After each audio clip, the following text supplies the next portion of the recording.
Few women in English history have altered the course of a nation as profoundly as Anne Boleyn. She did not command armies. She did not rule for decades. Yet her rise and her fall triggered a religious revolution that permanently reshaped England and the Western world. Born into an ambitious aristocratic family, Anne Boleyn was educated abroad in the refined courts of France and the Low Countries. There, she absorbed Renaissance ideas, humanist thought, and the latest religious debates sweeping across Europe. When she returned to England in 1522, she was unlike any woman at Henry VIII's court. Intelligent, sharp-tongued, fashionable, and intellectually confident, and she refused to be just another mistress. For 7 years, Anne resisted Henry VIII's advances, insisting on marriage and nothing less than a crown. This refusal changed everything. Henry's desire for Anne collided with his desperation for a male heir, pushing him into conflict with the Pope over his marriage to Catherine of Aragon. What followed became known as the Great Matter, a political and theological crisis that ended with England breaking from the Roman Catholic Church. Anne did not merely benefit from this transformation, she helped shape it. As queen, she actively supported religious reform, promoted Protestant thinkers, and protected reformist clergy.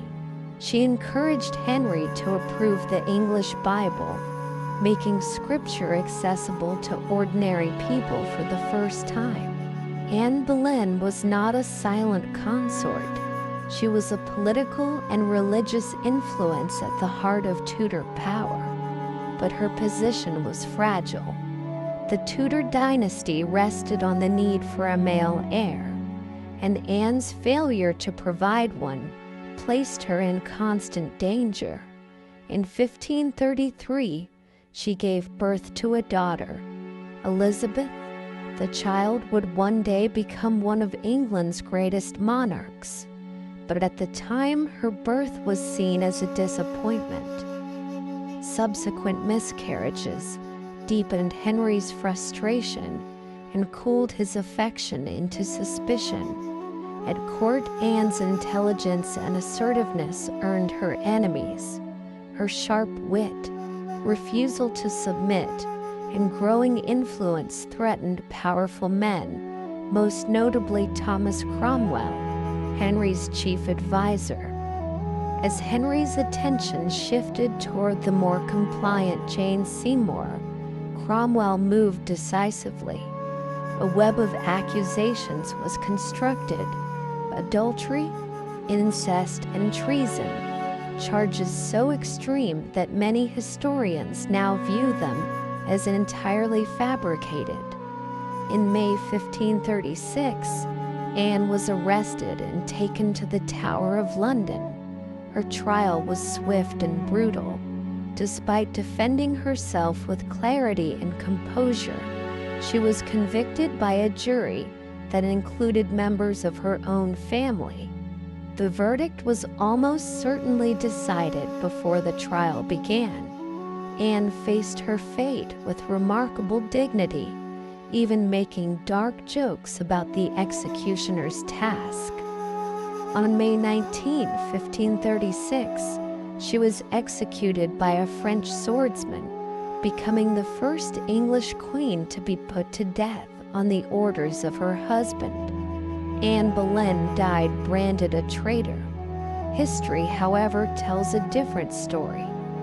Her daughter Elizabeth I would reign for 44 years, secure England's Protestant identity, and usher in a golden age of stability and cultural achievement.